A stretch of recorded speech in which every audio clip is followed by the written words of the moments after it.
మావిగాని వద్దు, మావిగాని వద్దు, మావిగాని వద్దు. ముందుగా ఇక్కడికి వచ్చేసిన మీడియా మిత్రులకు, రాజధాని రైతులందరికీ స్వాగతం, సుస్వాగతం. ఏదైతే ఉదయం జరిగిన సంఘటన మీద ఈరోజు మా యొక్క ఆవేదన, మా ఆగ్రహానికి రాష్ట్ర ప్రజల ముందు ఉంచడానికి మీడియా సమావేశం జరుపుతా ఉన్నామండి. అధికారంలో ఉన్నప్పుడు అమరావతి వైపు తొంగి చూడని నాయకులు ఇప్పుడు ఏ ఉద్దేశంతో ఈ రాజధానిలో అడుగు పెడతా ఉన్నారు ముందుగా వాళ్ళకి మనకు తెలియజేయాలా. అలాగే జగన్ రెడ్డి అధికారం చేపట్టగానే ప్రజావేదికని, ఉండవల్లో ఉన్నటువంటి ప్రజావేదికని కూల్చివేశారండి. ఆ కూల్చివేసిన సంఘటన, అలాగే రాష్ట్రంలో అనేక సంఘటనలు, విధ్వంసాలు, రాజకీయ ప్రాధాన్యత ఇచ్చారు. మూడు రాజధానులు అని చెప్పి చెప్పడం వల్ల రాష్ట్రంలో అనేక రైతు సంఘాలందరూ నిరసనలు వ్యక్తం చేయడం జరిగిందండి. జగన్ రెడ్డి గత 5 ఏళ్ళు రాజధానిని నాశనం చేసి ఇప్పుడు రైతులకు న్యాయం చేయడానికి ఈ కమిటీని ఏ ఉద్దేశంతో రాజధానికి పంపించారో మీ అందరికీ తెలియజేయాల్సిన అవసరం మా అందరిపైన ఉంది. మేము ఏదైతే రాజధానికి 2015లో 40,2 సర్వే నెంబర్లు మేము భూమించామండి, అట్లాగే ఆ రోజు నుంచి ఈ రోజు వరకు వాళ్ళు ఈ రాష్ట్రాన్ని అభివృద్ధి చేయకుండా, రాష్ట్ర రాజధాని నిర్మించకుండా అనేక రకాలుగా ఇబ్బందులు పెడుతూ, రాజధాని రైతులను ఇబ్బంది పెడుతూ, వాళ్ళ యొక్క భూములకి ఆర్థికంగా ముందుకెళ్ళలేకుండా అనేక రకాల ఇబ్బందులు పెడుతున్నటువంటి ప్రతిపక్ష నాయకులు ఈరోజు రాజధానిని ఉద్ధరిస్తాము, రైతులకు న్యాయం చేస్తాము, మమ్మల్ని రైతులు పిలిచారు అనే కపట నాటకంతో ఈ రాజధానిలోకి విధ్వంసాన్ని సృష్టించడానికి ఇచ్చేశారండి. దీని వలన రైతులకి అనేక రకాల ఇబ్బందులు, పెట్టుబడిదారులు రానివ్వకుండా ఈ రాష్ట్రాన్ని, ఈ రాజధానిని అనేక రకాల ఇబ్బందులు పెట్టడం ఉద్దేశంతోనే వాళ్ళు రాజధానిలోకి వచ్చారని చెప్పి నా యొక్క ఉద్దేశం. మీడియా మిత్రులకి నమస్కారం అండి. మరి ఈరోజు చూసాం, వైసీపీ సంబంధించినటువంటి రౌడీ ముఖాలు. ఎందుకంటే నేను రౌడీ ముఖాలు ఎందుకంటున్నా అంటే, దాంట్లో ఉన్నది మొత్తం కూడా రౌడీలే. రాజధానిని నాశనం చేయడానికి, అధికారంలో ఉన్నప్పుడు రాజధానిని నాశనం చేశాడు. అలాగే అధికారం లేనప్పుడు కూడా మరి రాజధాని రైతులను నిద్రపోని కూడా చేయాలన్న ఆలోచనతో మరి ఈరోజు ఎంత అరాచకం సృష్టించారో మనందరం కూడా చూసాం. ఇదే క్రమంలో మరి అధికారంలో ఉన్నప్పుడు గుర్తుకు రానిటువంటి రైతులు ఈరోజు ఎందుకు గుర్తుకొచ్చారో మేము సూటిగా ప్రశ్నిస్తున్నాం. మరి మీరు 5 సంవత్సరాలు అధికారంలో ఉన్నప్పుడు ఈ రాజధానిని నాశనం చేసి 3 రాజధానులు అనటం ఎంతవరకు సమంజసం? అట్లాగే ఈ రాజధానిలో ఉన్నటువంటి రైతులు, పేడ్ ఆర్టిస్టులు, మరి రియల్ ఎస్టేటర్లు, అలాగే మరి ఎన్నో రకాలుగా ఈ రైతులను అవమానపరిచి ఎంతో ఇబ్బంది పెట్టినటువంటి ఈ వైసీపీ ముఖాలని మనం ఏమనాలో ఒక్కసారి ఆలోచించండి. మరి రైతులంటే ఇప్పుడు ప్రేమ ఉండట్టు మరి ఈ రాజధానిని నాశనం చేయడానికే ఈ యొక్క వైసీపీ ముఖాలు రావడం అనేది చాలా దారుణం, దౌర్భాగ్యం. మరి ఈ రాజధాని రైతులు ఇచ్చినటువంటి భూముల్ని మరి ఆనాడు చంద్రబాబు నాయుడు గారు 10,000 కోట్లు పెట్టుబడులు పెట్టి రాజధాని ఆ రోజు పరుగులు పెట్టిస్తే మరి 2019 నుంచి 24 దాకా అధికారంలోకి వచ్చినటువంటి సైకోరెడ్డి, గొడ్డల పార్టీ నాయకుడైనటువంటి జగన్మోహన్ రెడ్డి మరి వచ్చారో, ఏ రకంగా అవమానపరిచారో పోలీసుల ద్వారా ఆ రోజు మరి బూటుకాలతో మరి అమరావతిలో ఉన్నటువంటి రైతుల్ని, మరి రాష్ట్రానికి, మరి రాష్ట్ర ప్రజలకు, అలాగే మా భవిష్యత్తు అయినటువంటి ఈ రాజధానికి మేము భూములు ఇస్తే మా రైతు బిడ్డల్ని, మహిళల్ని ఏ రకంగా కాలుతో తన్ని అవమానపరిచారో ఒక్కసారి ఆలోచించేయండి. మరి అప్పుడు గుర్తుకు రానటువంటి రైతులు మరి ఇప్పుడు మీకు గుర్తుకొచ్చారా? జగన్మోహన్ రెడ్డి, అలాగే పేర్నేని నాని, అలాగే మరి అరగంట అయిన మంత్రి అయినటువంటి మరి అంబటి రాంబాబు వచ్చి ఇక్కడికి రైతులు కావడం అనేది చాలా హాస్యాస్పదం. అట్లాగే మరి ఆనాడు దళిత రైతులైనటువంటి దళితుల్ని, ఎందుకంటే ఈ రాజధానిలో దళితులు ఎక్కువగా నివసిస్తూ ఉన్నారు, దళితులకి రాజధాని రాకూడదని మరి కపట ప్రేమతో మరి దళితుల్ని ఏ రకంగా అణచివేశారో మీ అందరికి కూడా తెలుసు. ఆనాడు దళిత రైతులు అందరూ కూడా 3 రాజధానులు శిబిరం పెడితే మేము ఊరుకోము, మా మనోభావాలు దెబ్బతింటనే అని ఆ రోజు మరి దళిత రైతులైనటువంటి రైతులందరూ కూడా రోడ్డు మీదకి వచ్చి మరి అడ్డుకుంటే ఆనాడు ఎస్సీల మీద ఎస్సీ అట్రాసిటీ కేసు పెడతానండి. ఎంత దౌర్భాగ్యం ఒక్కసారి ఆలోచన చేయండి. కాబట్టి మేము ఈ వైసీపీ సంబంధించినటువంటి నాయకుల్ని సూటిగా ప్రశ్నించే వీటన్నిటికీ మాకు సమాధానం చెప్పాలి. మరి ఆనాడు మరి రైతులు గుర్తుకు రాలేదా? అలాగే మరి ఇది శ్మశానం అన్నారు. మరి అప్పుడు శ్మశానం అన్నప్పుడు మీరు ఇప్పుడు వచ్చి ఏం చేస్తారు? అట్లాగే ఇప్పుడు అధికారంలోకి వచ్చిన తర్వాత చంద్రబాబు నాయుడు గారు రాజధానిని ఎట్లాగా పరుగులు పెట్టిస్తున్నారో మనందరం కూడా చూసాం. రేత్రి పగలు మరి ఈ రాజధానిలో పనులు చేస్తుంటే జగన్మోహన్ రెడ్డి వారవలేక మరి ఈ యొక్క కపట డ్రామా ఆడుతూ రాజధాని రైతులను నాశనం చేయాలి, రాజధానిని రాకుండా చేయాలనే ఆలోచనతో చేస్తున్నటువంటి ఈ కుట్రని మనం అందరం కూడా గమనించి మీరందరూ కూడా మరి తిప్పి కొట్టాలని తెలియజేస్తున్నాం. థ్యాంక్ యూ అండి. నమస్తే అండి. గత ప్రభుత్వం వైసీపీ గవర్నమెంట్లో ఉన్నప్పుడు 3 రాజధానులు బిల్లు తెచ్చి మరి ఈ రకంగా అడ్డుకున్న ఈ ప్రభుత్వం గత మేము 1600 రోజులు నిరాహార దీక్ష చేస్తూ ఉంటే ఒక్కరోజు కూడా ఒక్క మంత్రి కూడా పలకని ఈ గవర్నమెంట్, జగన్మోహన్ రెడ్డి గారి గవర్నమెంట్ ఈ రోజున మళ్ళా అధికారం మారంగానే మావిగన్ పేరుతో ఈ రోజున రైతులను పరామర్శించడానికి వస్తున్నామని చెప్పి కొత్త నాటకాలు ఆడుతున్నారు.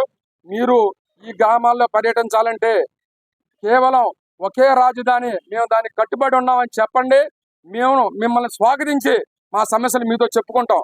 కానీ మావిగన్ అని చెప్పడం ఒక పక్కన, 3 రాజధానులు అని చెప్పడం ఒక పక్కన చెప్పి ఒక పక్కన మావిగన్ అని చెప్తూనే రైతులకు న్యాయం చేస్తామంటున్నారు. ఇది చాలా దుర్మార్గం. ఇవ్వాల్సిన వాళ్ళు కనీసం 4%, 5% ఉన్నారు. వారికి న్యాయం చేస్తామంటున్నారు. 98% మేమున్నాం. మాకు న్యాయం చేయండి, వాళ్ళకి న్యాయం చేయండి. కానీ ఒకే రాజధాని అని మీరు కట్టుబడి ఉన్నాడు. మిమ్మల్ని మేము రెడ్ కార్పెట్తో ఈ రాజధాని తీసుకొస్తామని మా రాజధాని తరఫున మేమందరికి తెలియజేస్తా ఉన్నాం. ఈ రోజు జరిగిన సంఘటన ఎంతో దురదృష్టకరం.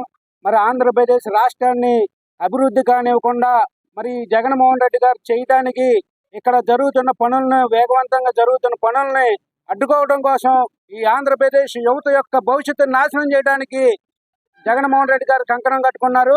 మరి ఈ రోజు రైతుల దగ్గరికి వస్తామన్న పేరు నాని గారు, అంబటి రాంబాబు గారు, లేలా అప్పిరెడ్డి గారు, మరి మీరందరూ రైతుల దగ్గరికి వచ్చే విధానం ఎట్లా ఉండాలండి? మీరు ఒక ర్యాలీగా ఒక 15 బళ్ళు వేసుకుని వచ్చి మరి రౌడీ మోకలను తీసుకొచ్చి రైతులతో మాట్లాడతారా మీరు? మరి ఇలాంటి సంఘటనలు మీరు రాష్ట్రంలో ఎక్కడో గొప్ప అర్థాలు సృష్టించి ఈ ఆంధ్రప్రదేశ్ రాష్ట్ర అభివృద్ధిని అడ్డుకోవటం మీ యొక్క లక్ష్యం. ఈ ఆంధ్రప్రదేశ్ రాష్ట్రం ఎక్కడ అభివృద్ధి చెందుతుందా? మనల్ని ఎక్కడ మనం ఇప్పుడు 11 సీట్లకు పరిమితం అయ్యాం. మరి ఇది కూడా లేకుండా పోద్దని మీ యొక్క భయంతో కాకపోతే మీరు వచ్చి అడిగే విధానం ఎట్లా ఉండాలి? రైతుల దగ్గరికి వచ్చే విధానం ఎట్లా ఉండాలి? మీరు ర్యాలీలతో వచ్చి మరి 15-20 మంది గోండాలను వేసుకొచ్చి మీరు రెచ్చగొడతాం మమ్మల్ని. మరి దీని అంతటికీ జగన్మోహన్ రెడ్డి గారు మాకు సమాధానం చెప్పాలి. మీరు ఒకటే రాజధాని ఆంధ్రప్రదేశ్ కానీ మీరు చెప్పి మా రైతుల దగ్గర కానీ మా ఊళ్ళలో కానీ రావడానికి మీరు అర్హులు. జై ఆంధ్రప్రదేశ్. ఏదైతే ఉండవెల్లిలో జరిగిన ఘటనకి వైసీపీ నాయకులు తర్వాత ప్రెస్ మీట్లు పెట్టి నీతి వాక్యాలు ఏదో చెప్పుకుంటూ వస్తున్నారు టీడీపీకి ఉండాలని. ఒక్కొక్క వీడియోలో మీరు చెక్ చేసుకోండి. ఎవరెవరికి ఎంత బలం ఉంది, సర్వే నెంబర్లతో సహా మేము ఇస్తాము. రైతులో గుండాలో తెలుసుకొని మాట్లాడాలి. గత 5 సంవత్సరాలు రాజధానిలో 2019కు ముందు ఎన్ని వేల కోట్లు పెట్టుబడి పెట్టారు. ఆ బిల్డింగులు, టిట్కో గృహాలు తుప్పు పట్టే విధంగా రాజధానిలో మిగిలిపోయిన ఇసుక, కంకరు, సిమెంటుని ఎంపీ నందిగామ సురేష్ సంచర్లు ఎంతమంది అమ్ముకున్నారు? రాజధాని రైతులు వేల మంది రోడ్లు ఎక్కినప్పుడు వాళ్ళు నీకు రైతుల్లా కనిపించలేదా? ఇవాళ మొన్నేదో నీ దగ్గరకు వచ్చిన మా రాజధాని గ్రామాల్లో 20 మంది రైతులు పెట్టుకొని వాళ్ళేనా నీకు రైతులు? ఈ రాజధాని 29 గ్రామాల్లో వేల మంది పాదయాత్ర చేశారు. వాళ్ళు రైతులు కాదా? వాళ్ళు నీకు కనబడతలేదా? నీ కార్యకర్తలే రైతుల్లా కనబడుతున్నారా నీకు? ఇవన్నీ నువ్వు గుర్తుపెట్టుకోవాలా. అమరావతి రాజధానిని అడ్డుకోవడం నీ తరం కాదు కదా, నీ తాత తరం. అంతా మీ వైసీపీ పార్టీ నాయకులందరికీ కూడా ఈరోజు హెచ్చరించి చెప్తున్నాం. రాజధాని గ్రామంలోకి మీరు అడుగు పెట్టాలంటే మేమందరం దాదాపు 90% రైతులు అందరం పొలాలు ఇచ్చున్నాం. ఇవ్వనాల కోసమే వస్తారా? ఇచ్చిన వాళ్ళ తరపున కూడా మీరు వస్తాను అంటే ఏదైనా చర్చకు రండి. 14 టీడీపీగా అప్పుడు రాజధాని ఉద్యమం చేసినప్పుడు టీడీపీకి ఉండాలనే చెప్పారు. ఇవాళ రాజధానికి మీరు సపోర్ట్ చేయకపోతే గోబ్యాక్ అన్నందుకు టీడీపీకి ఉండాలంటారు. మీకు నచ్చితే ఒక రకం, నచ్చకపోతే ఒక రకం కాదు. మేము రైతులమే, కావాలంటే సర్వే నెంబర్లు ఇచ్చిన పుల్లింగ్ ప్లాట్ నెంబర్లతో సహా ఇస్తామని ఈ సందర్భంగా వైసీపీ నాయకులకు హెచ్చరిస్తూ, మరొకసారి ఏదైనా రాజధాని గ్రామాల్లోకి మీరు రావాలంటే అందరి రైతుల తరపున మీరు మాట్లాడే విధంగా ఉంటే రావచ్చు. కాదు మా పార్టీ నాయకులే రైతులు అనుకుంటారా, మీకు చెప్పు దెబ్బలు తప్పని ఈ సందర్భంగా తెలియజేసుకుంటున్నాం. జై అమరావతి, జై ఆంధ్రప్రదేశ్. ఇప్పుడు చేస్తున్నటువంటి ఈ వైఎస్ఆర్ పార్టీ నిర్ణయాలు కానీ వారు చేసేటువంటి కార్యక్రమాలని మనం గడిచినటువంటి 5-6 నెలల నుంచి పరిశీలిస్తూ ఉన్నాము. ముఖ్యంగా మొన్న ఈ మధ్యన ఇక్కడ ఉన్నటువంటి కొంతమంది రైతు సోదరులకి మాజీ ముఖ్యమంత్రి జగన్మోహన్ రెడ్డి అపాయింట్మెంట్ ఇవ్వడం, మరి వీళ్ళందరూ కలవటం, కలిసిన తర్వాత ఆయన మనసులోని మళ్ళా ఒక మాట అమరావతి కాదు మావిగానే అని రాజధాని పేరుని, కొత్త పేరుని ప్రస్తావించినప్పుడు ఇక్కడ వెళ్ళినటువంటి రైతులందరూ కూడా చాలా ఆవేదనతో, బాధతోటి, మరి గడిచిన 5 సంవత్సరాల్లో మనం అపాయింట్మెంట్లు అడిగినా కూడా ఇవ్వనటువంటి ఆనాటి ముఖ్యమంత్రి జగన్మోహన్ రెడ్డి ఈరోజు మనల్ని రైతులు పిలిచి వెళ్ళినప్పుడు మళ్ళా ఈయన అమరావతి కాదు మన ప్రాంతాన్ని విధ్వంసం చేస్తున్నాడు, మన ప్రాంతాన్ని అభివృద్ధిని నిరోధకానికి అడ్డుపడుతున్నాడనే ఒక ఉద్దేశంతో అక్కడికి వెళ్ళొచ్చిన తెల్లారే ఇక్కడ రైతులు ఎప్పుడు ఈ 10 సంవత్సరాల నుంచి ఉన్నటువంటి ల్యాండ్ పూలింగ్ ఉన్నటువంటి రైతులు మరి క్యూ కట్టి దగ్గర 250 ఎకరాలని భూ సమీకరణ కింద ఇవ్వడం మనందరం గమనించాం. దాన్ని బట్టి అయినా సరే ఈరోజు వచ్చినటువంటి ఈ పరిశీలన కమిటీకి సిగ్గు తెచ్చుకొని మరి మనం ఇప్పుడు అల్లడానికి అనుకూలం ఉందా, అనుకూలం లేదా, అవసరమా లేదా అనేది లేకుండా ఆ రోజు మనం అన్నం తినేటువంటి నోటితోటి అశుద్ధమైనటువంటి మాటలు మాట్లాడి అమరావతి రైతుల్ని, అమరావతి రైతుల యొక్క త్యాగాల్ని, అమరావతి మహిళల్ని, అమరావతి ప్రాంతాన్ని శ్మశానం, ఎడారి ఇది ఎందుకు పనికిరాదని ఇక్కడే పరిపాలన చేసుకుంటూ కూడా మరి నిస్సిగ్గుగా మరి వారు మనుషుల యొక్క విలువలకి, మరి మనుషుల యొక్క ఆత్మాభిమానానికి విలువైనటువంటి వైఎస్ఆర్ పార్టీ నాయకులు ఈ రోజున మరి అమరావతి ప్రాంతంలో పర్యటనకి రైతులు ఓదార్పుకి వచ్చారా? రైతుల మీద ఇంకా మీ మీద కక్ష మాకు పోలేదు, మీరు ఎలాగా దీన్ని అభివృద్ధి చేస్తారు, మీరు ఎలాగా కలిసికట్టుగా ఉంటారు, మీకు ఏ రైతైనా సరే మీ పక్కన అన్నదండగా వచ్చినటువంటి సందర్భం ఈ రోజు ఏమైనా ఉందా? మీరు వాళ్ళంతా ప్రశాంతంగా ఉన్నారు. సమయాన్ని బట్టి, అనుకూలతను బట్టి వాళ్ళకి కొన్ని చిన్న డిమాండ్లు ఉన్నాయి. ఆ డిమాండ్ని పరిష్కారం తీసుకెళ్ళి క్రమేణా రోజు కూలింగ్ వస్తుందే తప్ప మాకు ఇక్కడ వాళ్ళు కూడా అభివృద్ధికి, అమరావతి అభివృద్ధికి అక్కడ ఏ రైతు కూడా ఇచ్చిన వాళ్ళు కానీ ఇవ్వని వాళ్ళు కానీ విరోధులు కాదు. అది మీ ఆత్మసాక్షికి తెలుసు, ఇక్కడ ఉన్న రైతు సోదరులందరికీ కూడా తెలుసు. కానీ మీకు ఏదో ఒక కార్యక్రమం కావాలి కాబట్టి అమరావతిని విధ్వంసం చేశాం. అమరావతి అలా అభివృద్ధిలో పరుగులు పెడుతూ ఉంది. అమరావతిని దీన్ని బాహ్య ప్రపంచానికి ఇక్కడ ఏదో భూసీకత్తుగా చూపించాలని యొక్క మీ పార్టీ మైలేజ్ కోసం ఈరోజు కార్యక్రమం చేపడతాం. మన రైతుల మీద తిరిగి దౌర్జన్యాలకు దిగబడతాం. ఇది చాలా హేయమైన చర్యని ఇది మా అమరావతి ప్రాంత రైతు సోదరులందరి తరఫున కూడా తీవ్రంగా ఖండిస్తా ఉన్నాం. అమరావతి రాజధాని కాదు, ఇక్కడంతా శ్మశానము, ఎడారి ప్రాంతం ఉన్న వైకాపా నాయకులు మరి నేడు అమరావతి పర్యటనకు రావటాన్ని ఏ రకంగా చూడాలా అంటే, వాళ్ళు వారి పరిపాలన 1924 మధ్య చెప్పిన ఎడారి శ్మశానం అనే మాటలు వాళ్ళు వెనక్కి తీసుకుంటున్నారా, లేదు అవన్నీ కల్పితాలు, అబద్ధాలని వాళ్ళు ఒప్పుకుంటున్నారా? ముందు దాని సంగతి తేల్చాకే అమరావతిలో రైతుల దగ్గర కానీ ఎవరి దగ్గరకైనా రావాలని చెప్పి అమరావతి జేఏసీ తరఫున మేమందరం కూడా తీవ్రంగా ముక్తకంఠంతో చెప్తా ఉన్నాం. మా డిమాండ్ ముఖ్యం. 1631 రోజులు అమరావతి రైతులు ధర్నాలు కానీ, అప్పుడు 3 రాజధానులు అంటే దానికి వ్యతిరేకంగా మేము ధర్నాలు చేసినా, పాదయాత్రలు చేసినా ఏనాడు కూడా వీళ్ళు ఎప్పుడు కూడా వచ్చి మాకు సంఘీభావం తెలిపింది కానీ, మాతో మాట్లాడింది కానీ, చర్చింది కానీ. మేము అమరావతి జేఏసీ తరఫున అప్పటి ముఖ్యమంత్రి జగన్మోహన్ రెడ్డి గారికి ఎన్నో వినతి పత్రాలు ఇవ్వటం కోసం, ఆయనకి మామూలుగా అపాయింట్మెంట్ కోసం మేము పంపిస్తే, తర్వాత పోస్ట్ కార్డు కూడా చేసి రిజిస్టర్ పోస్ట్ చేసి ఎక్నాలజ్మెంట్ కూడా పెట్టినాం. కానీ అప్పుడు ఎప్పుడు పంపించలేదు, అప్పుడెప్పుడు కూడా మమ్మల్ని అపాయింట్మెంట్ ఇవ్వలేదు, మమ్మల్ని పిలవలేదు రైతులు. మరి ఇప్పుడు నిజంగా వాళ్ళకి రైతుల మీద ప్రేమ ఉందని ఏ రకంగా అనుకుంటారు? ఇది కేవలం రైతుల మధ్య మామూలుగా ఇవ్వని రైతుల్ని విడదీసి, మామూలుగా వారు కొంతమంది రైతులు వారు 1-2 కొంత భూమి ఇవ్వడానికి ఇష్టపడిన వాళ్ళు, అరెకరం వాళ్ళు ఉన్నవాళ్ళు తర్వాత వారి భవిష్యత్తు ఏందని బెంగతే ఇవ్వట్లేదు తప్పితే ఎవరు రాజధానికి వ్యతిరేకం కాదని చెప్పి మొన్న జగన్మోహన్ రెడ్డి గారిని కలిసి వచ్చాక తర్వాత కూడా వాళ్ళు చెప్పడం జరిగింది.